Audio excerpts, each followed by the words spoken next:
Mini episode 27 of the FDH Lounge is brought to you by Outside the Box Score, your home on the web for entertaining sports columns and videos. Follow them on the web at OutsideTheBoxScore.blogspot.com. A long time ago, on a gloomy, wet Cleveland spring night, two men stand alone amidst the late-night drizzle. Their voices echo across the vacant station parking lot as they debate the merits of the great American radio show that have been missing for far too long. On that night, an idea was born. That idea became the FDH Lounge.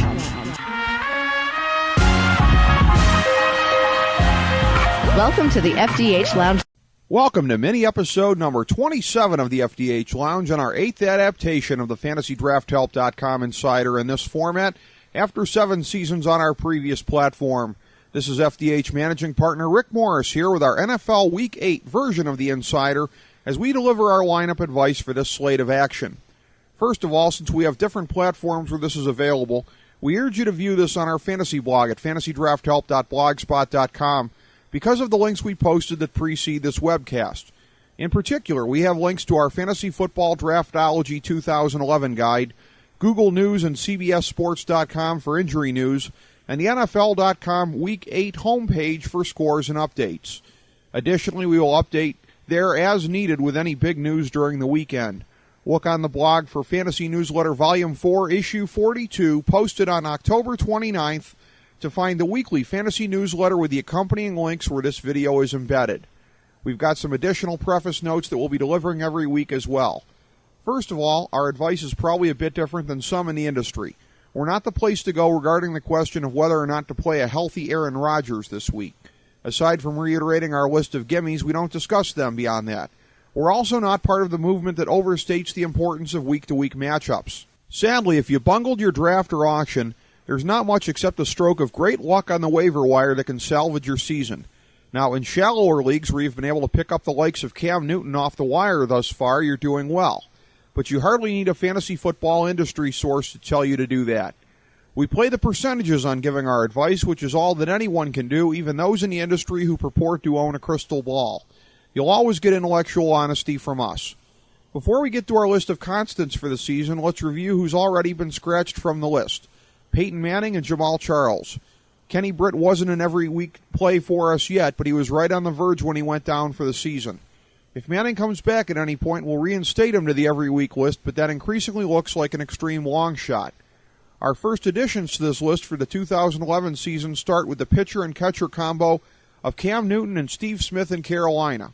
We have also added Matthew Stafford and Wes Welker to the every week list. Now here's our list of constants that we have had since the start of the season.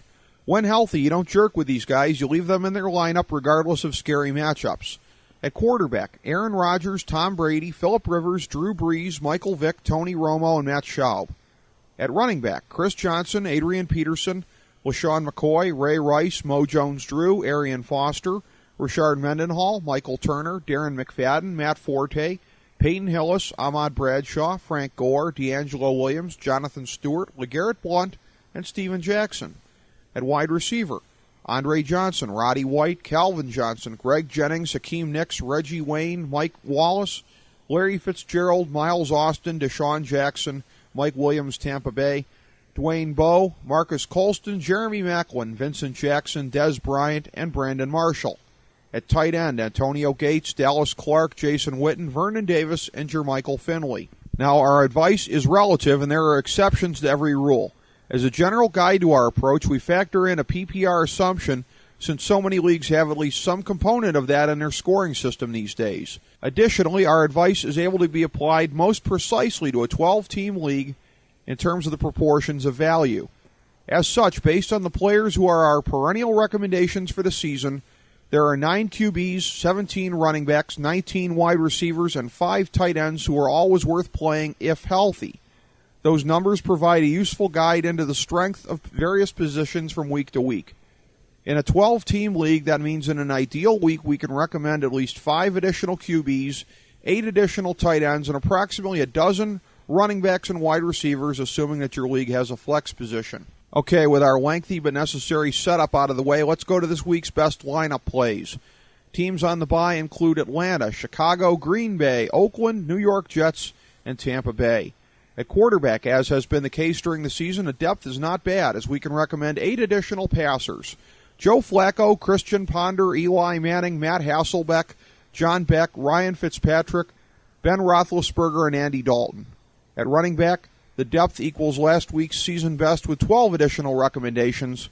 Ben Tate, Reggie Bush, Brandon Jacobs, Darren Sproles, Fred Jackson, Ryan Terrain, Mo Morris, Noshawn Moreno, Ben Jarvis, Green Ellis, DeMarco Murray, Ryan Matthews, and Jackie Battle.